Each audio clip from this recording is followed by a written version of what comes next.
Hey, today we're going to dive into anxiety. And this is something that's coming up more and more, especially as we get later in the school year. And for some of you that have been stuck at home the last couple days with weather and changing the seasons. But I want to really just jump into this and talk about that anxiety is for everyone, not just adults. Children struggle with anxiety as well. And we saw that more and more post-COVID.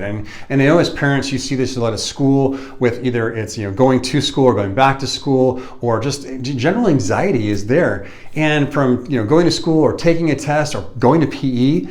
So let's talk about a couple of things that'll help you understand. Anxiety can be portrayed or shown as headaches, stomach pains. Kids are famous for this. My stomach hurts. Well, it may not be pain at all. It may be just they're anxious about what they're having to deal with and what's going on. You can see they're increased in their heartbeat, a shortness of breath, sweating, even panic attacks, and so much more really are the outward expression of what's going on inside in their heart and their mind. And that's that anxiousness expressing itself, okay? There's something that's unresolved, or there's a fear or a worry that's getting them. And then they start to have that physical manifestation of a, anxious feeling, okay? So just remember this, nerves that fire together wire together. And that's a principle of neurology that we talk about a lot in our office, because when anxiousness becomes hardwired into the brain, especially into our kids, after so many instances, it begins to take over, and that's the default. I mean, it can happen for us as adults, and if you've walked through this, you know that. It's a default mechanism. We get anxious about things. So when kids are walking through it, we want to look for those physical signs first and foremost, because they are those indicator lights, like on your car, that come on and let us know what's going on.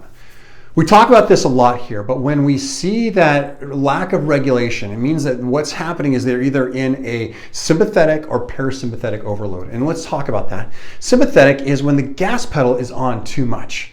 So they're worried, they're upset, they can't figure something out. So then it really gets to this place where their body starts to increase with those stomach pains, headaches, or fast heartbeat, or shortness of breath, right? I started talking faster just talking about it.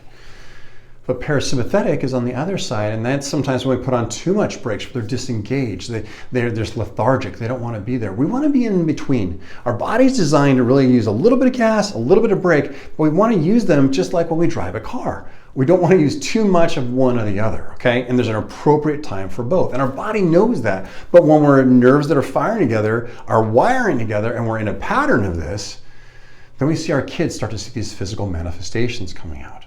So what do? I know we're looking for how does that sympathetic or parasympathetic overload dictate where we go. So we use the insight scans to measure and understand how the nervous system is working. And that central nervous system is the brain and the spinal cord together. Every nerve in our body is in there. And we measure three things in that. We measure how much reserve is there. We measure the energy in the system. And we also measure the depth of how stuck something is.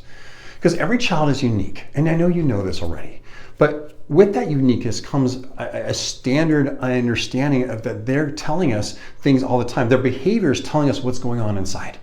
And we want to read those behaviors and look for what's going on to get to the heart and soul, to get to that root cause of where they're stuck or why they're stuck. That's why every care plan is so unique in our office. And that's why sometimes we're seeing kids daily. Sometimes we're seeing them 3 days a week. And sometimes we're seeing kids for a really long time because their system is stuck. When you talk about neurologically based chiropractic, the adjustments work internally to reset the nervous system, getting it to switch it from that gas or brake pedal to being in that balance mode, or homeostasis is like we like to talk about. I want to be a place of balance and rest so we can react as we need to. Because if we're stuck in one mode or the other, then we can't process things. And that's at the heart and soul of what we do, is we want to get to the root cause, to understand what's happening neurologically, to see where those nerves that have fired together are wiring together, and what we can do to help put that brake pedal back on, or put the gas pedal back on so the body can heal as it's designed to. It's supposed to be self-healing and self-regulating. So if your kid's anxious, overwhelmed, or you're seeing headaches, stomach aches, fast heartbeat, shortness of breath, and sweating all the time, let's talk. Let's get them scanned. Let's find out what's going on from the inside out. And remember, those behaviors are telling us what's going on behind the scenes. So let's not ignore them. Let's look at what those are and see if we can get to the root cause and see how we can help your kids.